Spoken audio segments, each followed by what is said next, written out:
Hey guys, and welcome back to another YouTube video. In this video I'll be going through the AFL trade targets for round 1, or is it round 2 I guess. Going into round 2 I just want to let me just check how I did it for the men's. Let's see, trade targets round 24, so I guess this is trade targets for round 2 if you go by that context that I did with the men's, that it's the round that we're going into. So this is the first video of the trade targets, but obviously we're doing trade targets for the next round, so yeah, it makes sense to do round 2. So before we get into the video, remember to like and subscribe, turn the notification bell on so you know when I upload, and let's get into the video. So as you can see here, there were some large scores. Prasparkas went absolutely nuts with a 147. I did look at her initially, and I do think she is a good trade in. I just think there's more value for money with Davey. I think Davey is more achievable getting a 130 each week than Prasparkas a 147. I don't think Prasparkas will put up that 147 this week. So I think Davey is definitely the one that needs to be traded in before Prasparkas, as Davey is well unders. I mean, Davey is scoring, is second top scorer in the comp, and is scoring at the level I think that a lot of these, if we go here, we go prices, we go here, prices 1 mil, and then we go price here, there. And you'll see Bree Davey is the third midfielder here, and you've got a lot of other midfielders, and if you look at their average, they're all, I mean, it's so interchangeable at the moment, and we'll see probably that low 1 million range come season end is around about the point where a lot of these 90s sort of girls are going at. I'm just trying to see here, is there any, where's Nina Morrison? Here, Nina Morrison 97 as well, Randall. So and how much did she go up by? 38k. So I think what is she, 1.045 million. I think that's roughly around the 92, 93 range. I'm not 100% sure though, because Morrison went up 38k for a 97.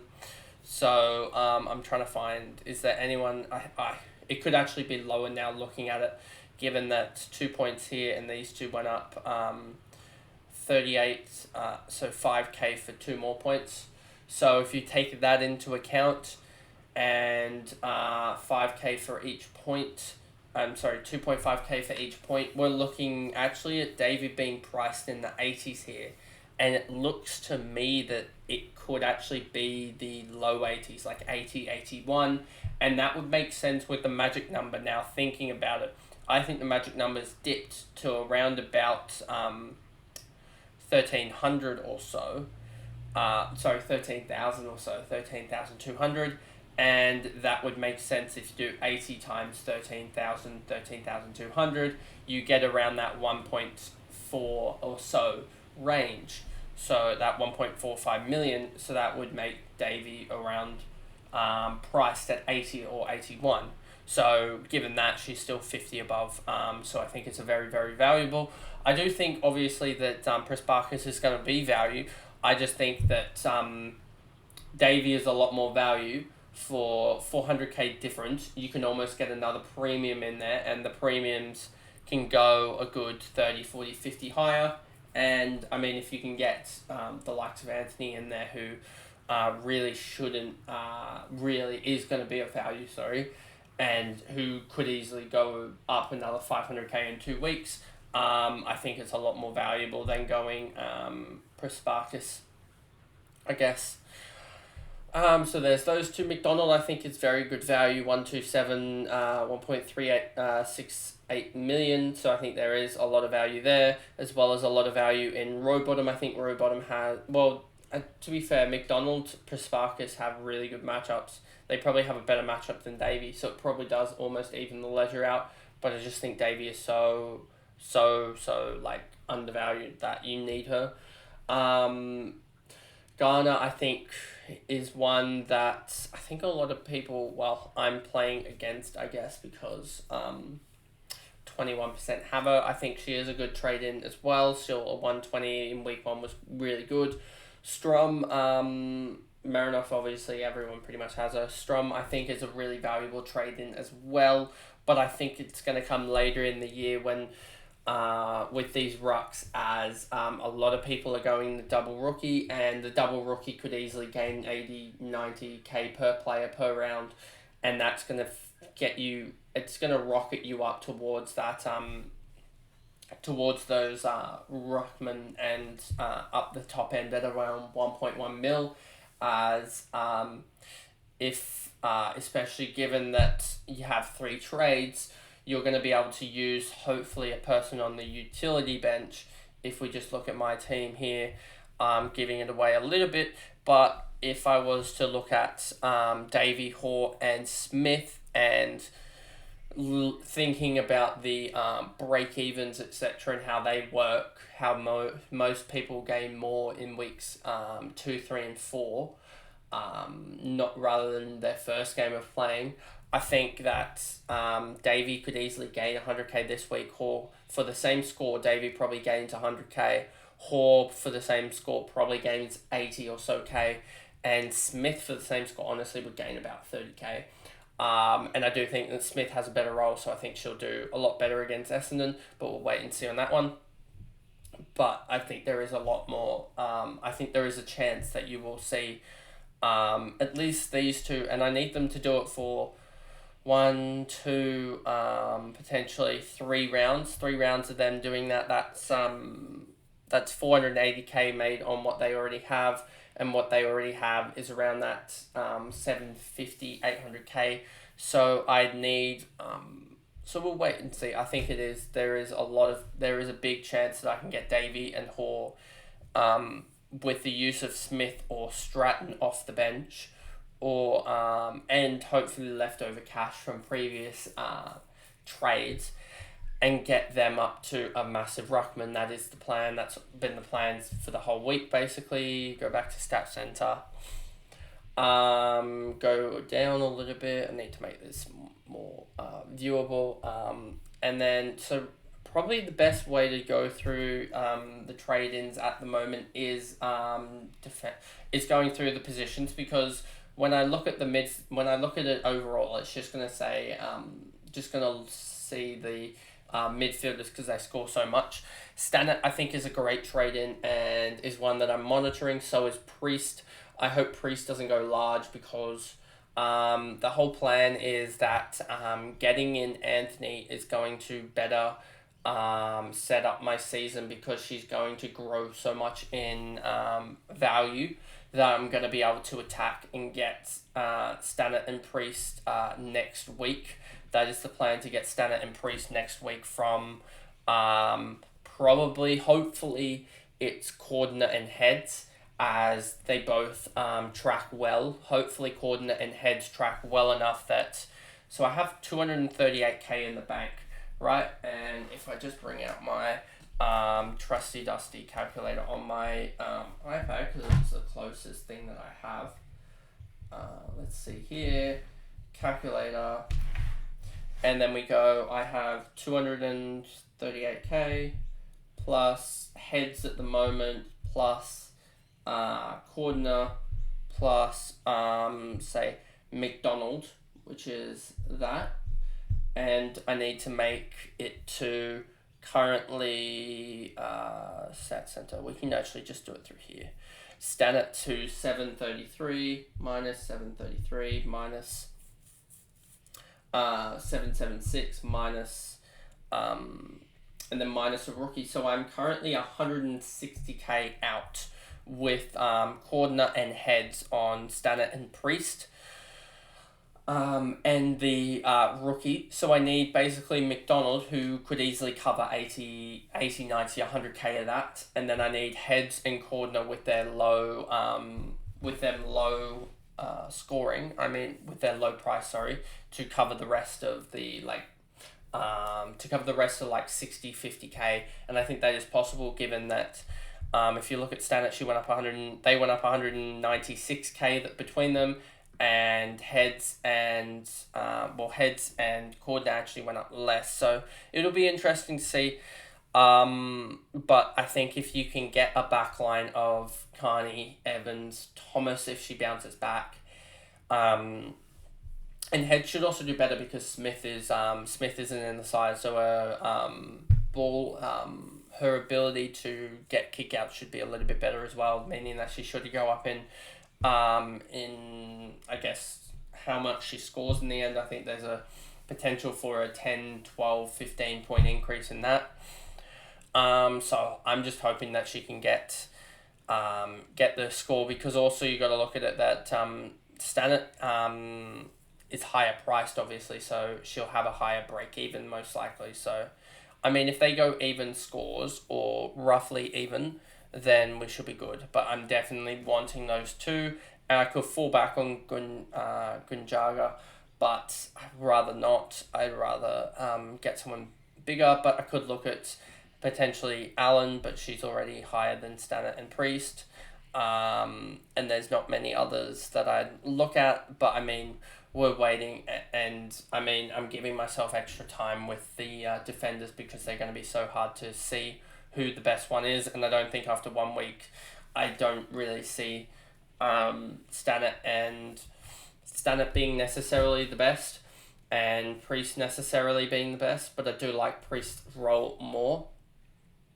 But then again, Priest isn't playing, or is on the extended bench, I believe. AFLW teams. This isn't going to come up with the D to miss. Teams, let's see. Where is Priest?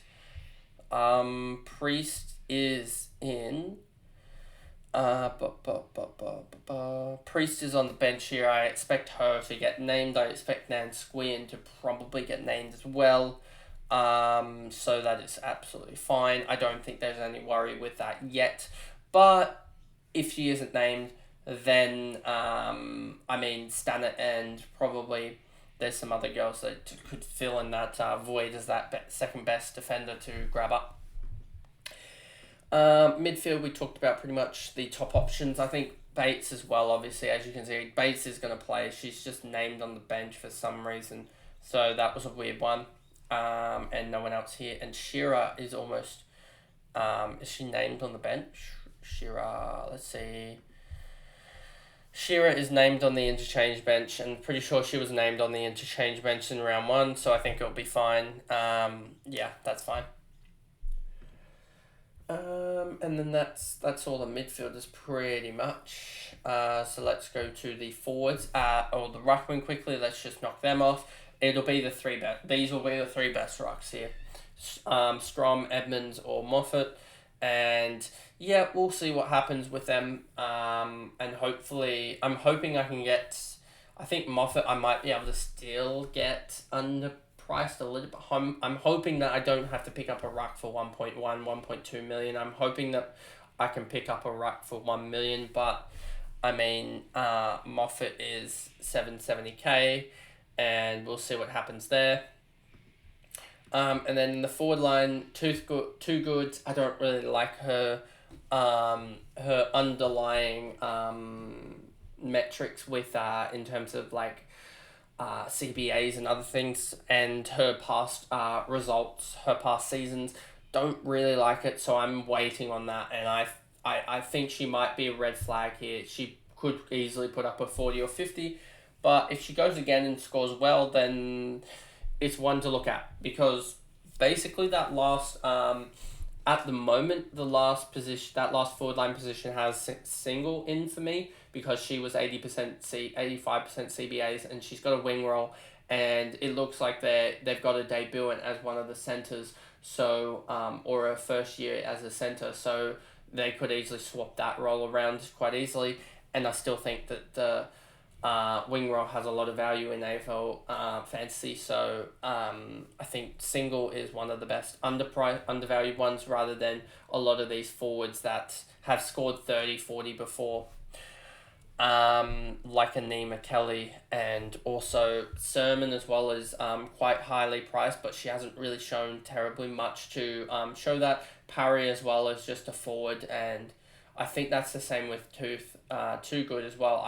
I'm kind of confused with Bonnie Too Good's stats. Stats, here we go. Hopefully this page isn't broken. So you look here and you see here, and it's all right scoring wise. I'm just wondering, is she a 50s?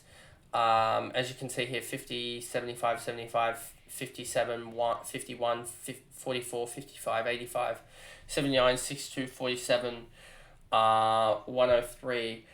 I'm just wondering, is this I'm just wondering if this is almost sustainable, the scoring, because she looks to have averaged what is that, probably, let me just quickly run it through, plus 55 plus 45 plus 51 plus 57 plus 75, so 150, divide that by, I'm going to say, 10, and she averaged 63 last year, which actually isn't that bad. And if we look here, full forward, forward pocket, half forward flank, forward pocket. So it's an interesting one with Too Good, and let me just see, what is she projected to line up as? If we go over here, she is projected to line up as a half forward. I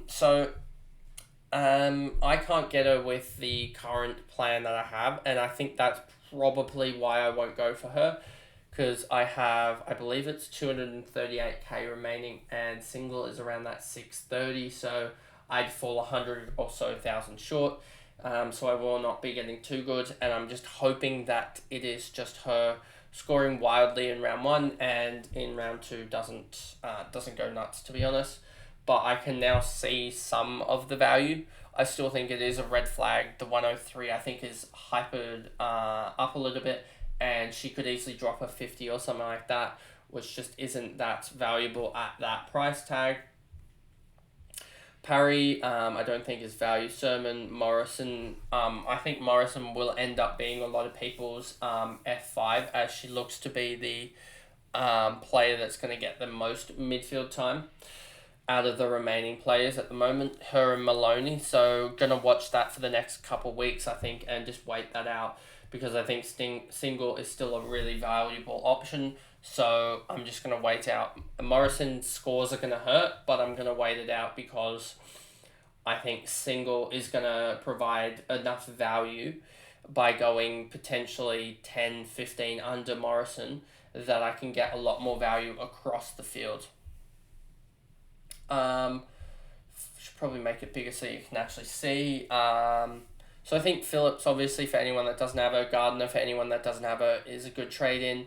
Kelly, I don't think is a good trade-in. Hooker, I think Hooker was one that I was like, maybe this actually is a good trade-in, but let's see where Hooker's lined up for in the next week. She is lined up at full forward: Davison, Walker, Gibson, Franklin, McCarthy, Swanson, Weston, Roberts. Hooker's on the wing. So Hooker is definitely one that you can, and I believe I did Hooker, AFLW stats. I think I did look this up as well. If we go over here, and you just see this sort of inconsistency that I'm like, I don't know if I really actually want that. 88, 29, 32, 94, and you see here it's not the best. So I'm just wondering, do I just let this sort of sit and wait for that best forward to emerge, as I don't like Hooker's role as well. Maloney is one that I think could explode, and she is obviously young from the Catters, and so I think she could go 90s, but I think there's a little bit of wait time for there, that we have enough time with her. Dalpos, 734. I don't see there being much value with her. I think she's a forward. Crockett Grill's another forward. Luke as well is probably the biggest red flag of the week.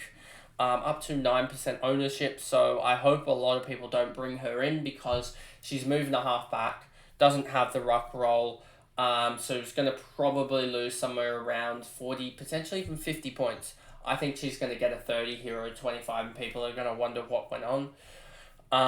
As the main ruckman Wales came back, and yes, she isn't going to start in the ruck if we look at the Hawks side. And she's placed at halfback and Lucy Wales as a follower. So, I mean, unless Wales on the Friday night changes or something, I don't, and is out, I don't think Luke is a good trade in at all. Ty Zenos, single I thought put up really good numbers ball-wise. If we look at here, 10 disposals, she did put up 12 tackles, which is quite high and could lead to the potential for a 40 or 50. But I think just her role means that I think she could easily get 10, 15, even 20 touches, and that'll really help her scoring-wise.